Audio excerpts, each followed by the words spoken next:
relatively new. It's only 2 years old, Library and Archives, where we collect all of the two-dimensional pieces on the history of rock and roll, business records, recording studio logs, periodicals, photographs, etc. And this is a really important photograph taken at Brooklyn's Paramount Theater, which is where some of the earliest rock and roll shows happened. This appeared in Life magazine in 1955. So what do you notice about that photo?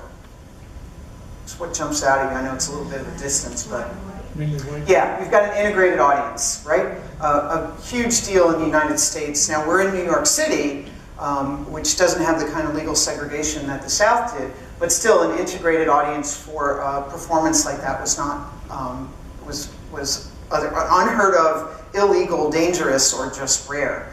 What else do you notice? Kids are well dressed. Yeah, they're out on the town.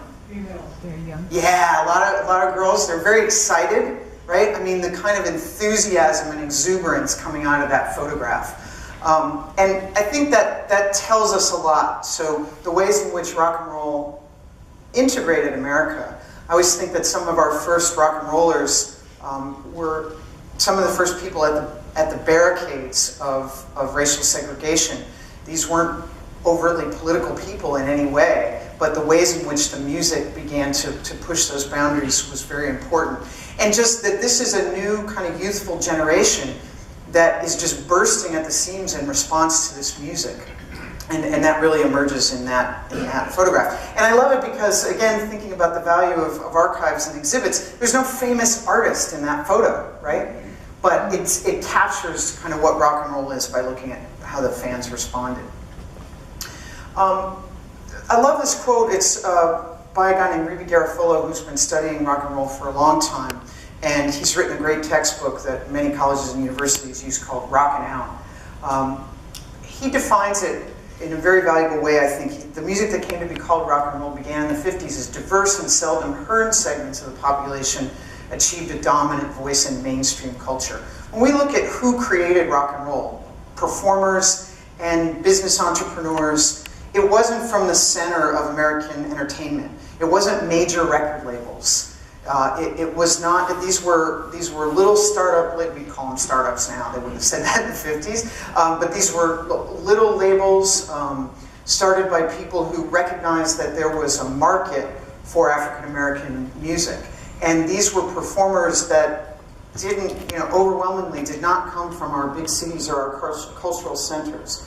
And they were people who did not come from the segments of population who perhaps felt the most empowered or privileged.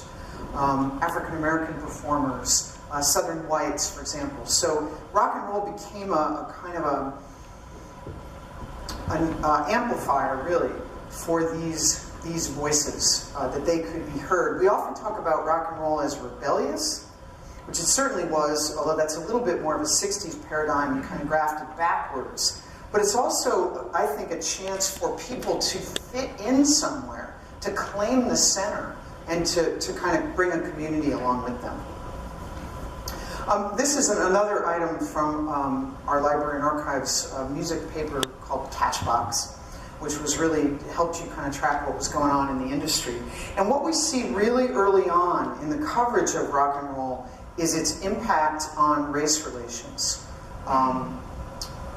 We in the music business can be very proud of this development, and it's talking about bringing audiences together. It's rock and roll which is instigating it all.